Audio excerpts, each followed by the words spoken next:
বুধবার ম্যাচের আগে এবার বড় সুখবর পেল বাংলাদেশের ক্রিকেট দল। টি-20 সিরিজের পর এখনও ওয়ানডে ফরম্যাটেও জয় পাওয়া সহজ হয়ে গেল টাইগারদের জন্য। বিপরীতে কপালে চিন্তার ভাঁজ আফগান শিবিরে। ম্যাচের একদিন আগে স্কোয়াড নিয়ে পড়েছে কঠিন বিপাকে, যার কারণে তারা চলে গেল অনেকখানি ব্যাকফুটে। ম্যাচের আগে পাওয়া বাংলাদেশের সেই সুখবর নিয়ে বিস্তারিত জানবো রিপোর্ট। কথায় আছে, খারাপ সময়ে সাদা কাপড় থেকেও রং ওঠে। শুনতে হাস্যকর মনে হলো এটাই যেন হচ্ছে আফগানিস্তানের সঙ্গে। টি-20 সিরিজে লজ্জাজনকভাবে হারার পর এখন ওয়ানডে সিরিজের আগে পেল নতুন দুঃসংবাদ। বিপরীতে বাংলাদেশ পেল দারুণ এক সুখবর, যেটা সহজ করে দিতে পারে ম্যাচ জয়ের পথ। চলতি সপ্তাহেই ৩-০ ব্যবধানে সিরিজ জিতে রাশিদ খানদের হোয়াইট ওয়াশ হওয়ার লজ্জা দিয়েছে টিম টাইগার্স। এবার সেই স্মৃতি পিছনে ফেলে মাঠে নামতে হবে ওয়ানডে সিরিজে। ৩ ম্যাচের সিরিজ শুরু হবে বুধবার। সেখানে প্রথম ম্যাচের আগে টাইগারদের জন্য এলো স্বস্তির খবর, আর কপালে চিন্তার ভাঁজ আফগানিস্তানের। সাদা বলের ক্রিকেটে অসাধারণ এক বছর পার করছে লাল সবুজ প্রতিনিধিরা। শেষ ৪ সিরিজ ধরে টি-20 ফরম্যাটে কোনো পরাজয়ের মুখ দেখেনি লিটন মুস্তাফিজরা। যদিও নিজেদের শেষ ওয়ানডে সিরিজে আবার হেরেছিল শ্রীলঙ্কার বিপক্ষে। সেই পুরনো স্মৃতি ভুলে দলে বিরাজ করা অ্যাপ্রোচ বজায় রেখে জয় তুলে নিতে চাইবে টিম ম্যানেজমেন্ট। আর সেই পথ যেন সহজ করে দিল দলে আসা নতুন সুখবর।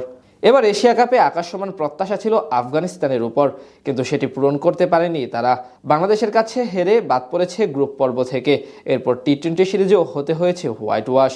এমন পারফরমেন্সের পিছনে অবশ্য প্রভাব রয়েছে পেসার নামিনুল হকের ইনজুরি।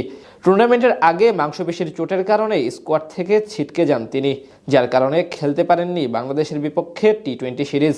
এমনকি ওয়ানডে সিরিজও মিস করবেন তিনি। সেই পুরনো ব্যথায় নতুন করে ক্ষত সৃষ্টি হলো আরেক পেসার মোহাম্মদ সালিমের ইনজুরি। আবুধাবিতে অনুষ্ঠিতব্য ৩ ম্যাচের ওয়ানডে সিরিজে কুচকির চোটের কারণে খেলতে পারবেন না তিনি। 23 বছর বয়সী সালিম এখন পর্যন্ত আফগানিস্তানের হয়ে 2টি ওয়ানডে ম্যাচ খেলেছেন।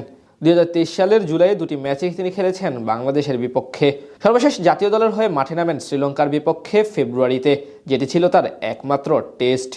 বলা চলে ফজল হক ফারুকীর পর তিনিই এখন দলের পেস আক্রমণের অন্যতম গুরুত্বপূর্ণ সদস্য। তাই তার ছিটকে যাওয়া অনেকটাই পিছিয়ে দিবে তাদের, যেটি আবার স্বস্তির খবর বাংলাদেশের জন্য। এদিকে সালিমের পরিবর্তে স্কোয়াডে অন্তর্ভুক্ত করা সামি এখন পর্যন্ত একটি মাত্র আন্তর্জাতিক ম্যাচ খেলেছেন।